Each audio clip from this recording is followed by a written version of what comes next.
of my brain. This is an example of how Christians and or those who are awake are set aside, mocked, laughed at, and simply looked at as mentally unstable in society, and that will grow as times grow um, because of the social correctness that's going on around us. And that's where they want it. Well, who? Well, the enemy, of course. You know, Satan. He's the one who's fighting the real and the unseen battle, both in the heavens and on earth. They thought that Jesus was crazy when he walked on the earth, and they killed him for it. Remember, he was a king. He was poor, he was meek and different, and rather outspoken to those who ran the temple. So be firm in your faith, be strong, and stand on that rock no matter what happens around you. Social rejection is a big deception. It can play with your mind to the point where you even doubt yourself, your own mind, and your own stability. Stand firm. This is a warning. We're talking about life and death is in medicine. Computers are better than we are as human beings in several areas already today. We're talking about here and now. This is not science fiction. I'm speaking next week at the Universitätsklinikum in Essen. And their radiologists, who are supposed to be some of the best radiologists in Germany, they say that a computer can recognize a tumor on an MT or on a CT, MRT or CT, faster and better and more precisely than a human being can.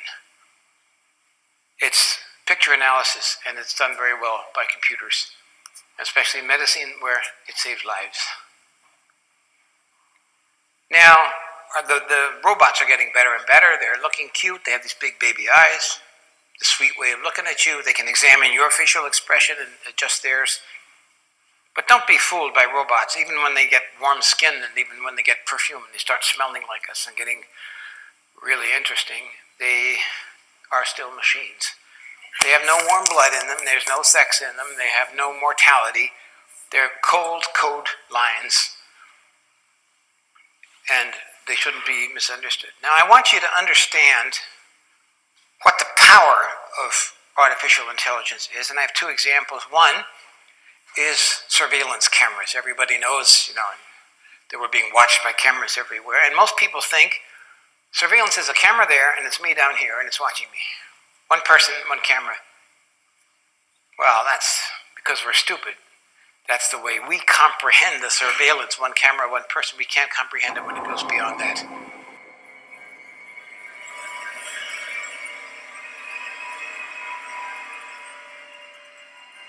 This image was taken 17,500 feet above Quantico, Virginia, and covers 15 square miles.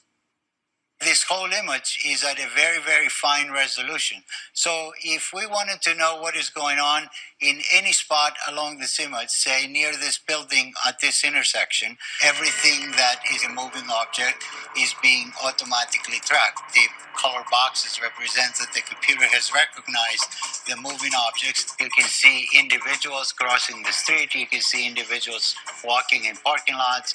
There's actually enough resolution to be able to see the people waving their arms or walking around, what kind of clothes they wear. Unlike the Predator camera that limits field of view, Argus melds together video from each of its 368 chips to create a 1.8 billion pixel video stream. This makes it possible to zoom in and still see tremendous detail. And produces 1 million terabytes every day. That's a lot of data. And I'm telling you this because not that the sensors are modern and not that the photography is modern. Behind that is a brain or a cognitive intelligence. And that brain is in a position to analyze everybody down there. At the same time, in real time, they see where everyone is going. We can understand it when we reduce it to a single person, but we cannot understand it when you're talking about 100,000 people in the city, plus the vehicles. which you all recognize. Due to such systems, they have also redone facial recognition. You probably think facial recognition is from the front. But they've redone to do it from the top because that's where the drones are. And they look at your ears, they look at the way you walk, they look at your head.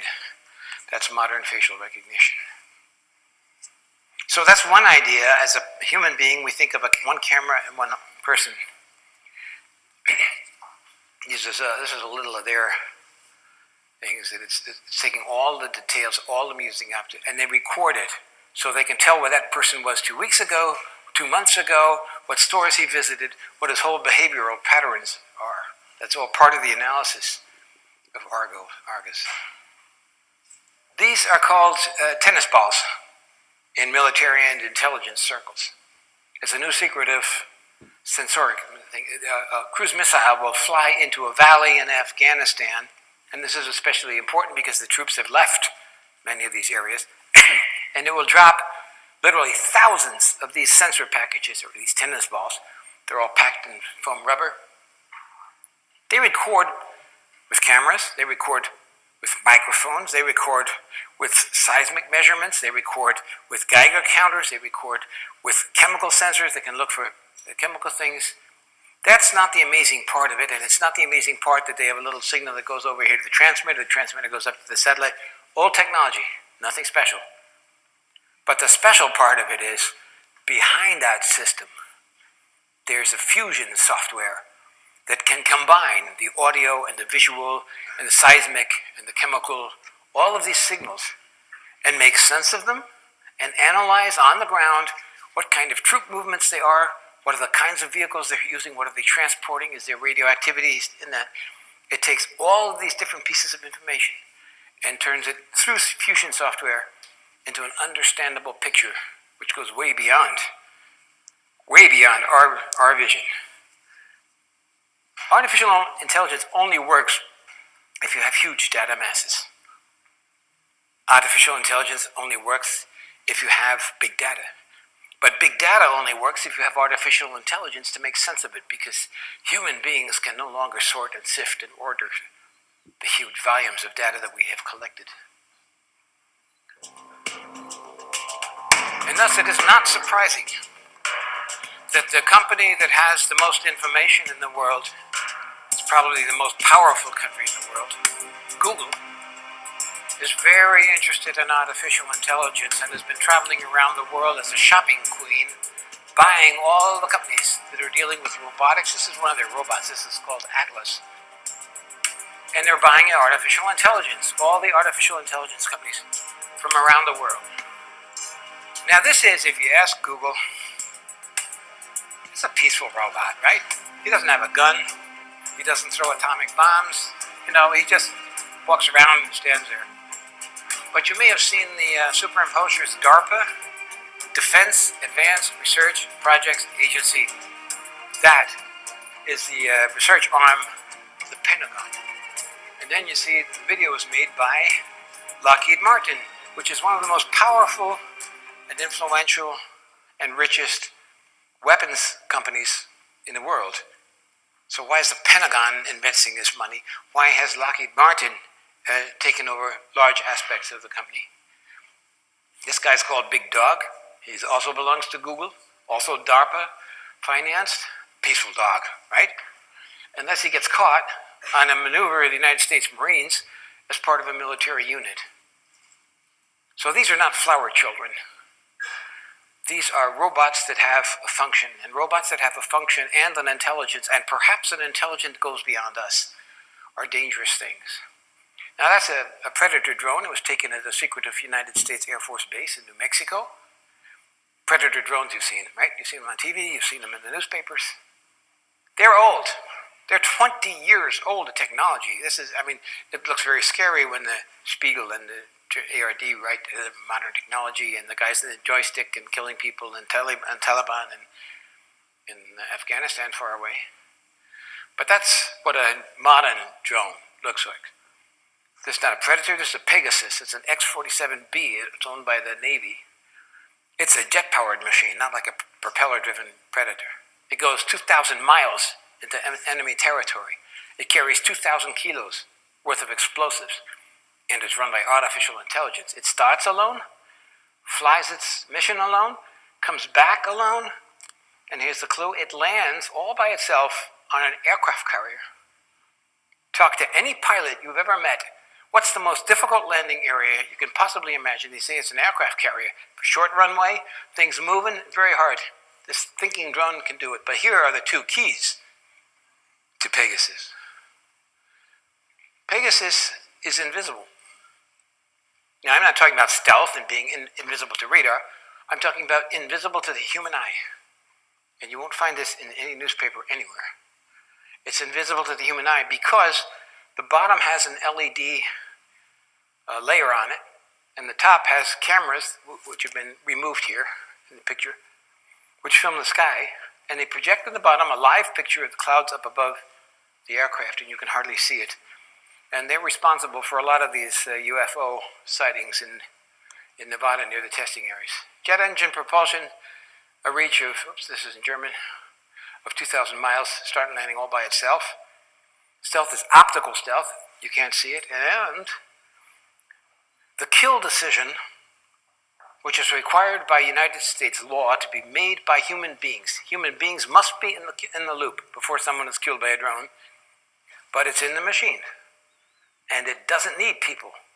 It can decide by itself whether or not it kills somebody. And the experts say it's going to make less mistakes and less collateral damage than the human decisions. The kill decision in robots in the air, in robots on the ground, in robots in the water or underwater, where there are also drones, is made by, or can be made by machines.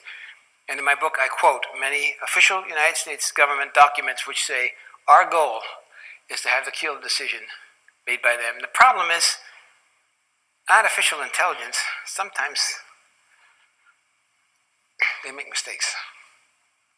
This is Talon. He's an automatic cannon. They can, a lot of ammunition in that thing, and you can also put rockets on it.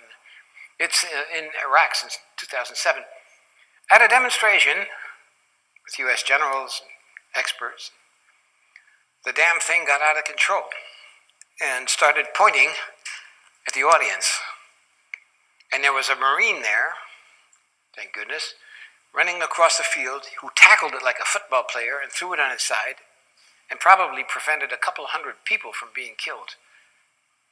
Now, this wasn't reason enough to take a lucrative contract away from the company that built it, and it wasn't enough to take the Talon out of Iraq. It's just sort of off-duty for that moment because, there were some early stages of development, that kind of problem. But don't underestimate artificial intelligence because it's getting better every day, and it's going to scare us. And now I'm right at the right time where I say stop. Because I want to take a look now. This has all been here and now technology. Let's go to the future. Not far, just a little bit to the Internet of Things, to artificial intelligence as being spread out. It's not a central machine in a box where you can pull the plug. Artificial intelligence is networked like the Internet of Things. And part of it may be in a smart watch or a refrigerator or in a supercomputer. And the intelligence exists only by networking it together.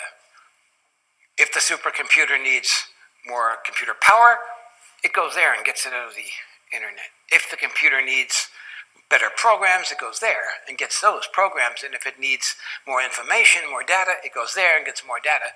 It sets up a spontaneous network for its needs, which collapses when it no longer needs it. It does this without us. And you have to imagine, like, there are these intelligence nodes all over the place. And they're like drops of mercury on a glass table. They will find their way to each other. They will find their way together. Now, we have to be very careful because survival is an issue for artificial intelligence. It needs to exist to be able to do the things it wants to do according to its program. So it lays, like insect eggs, backups and computer programs all over the world, thousands and thousands of them, so that if we do destroy part of it, it's still alive. My job to you is the wake-up call to make you aware of the problem. Your job is to figure out how we're going to stop this.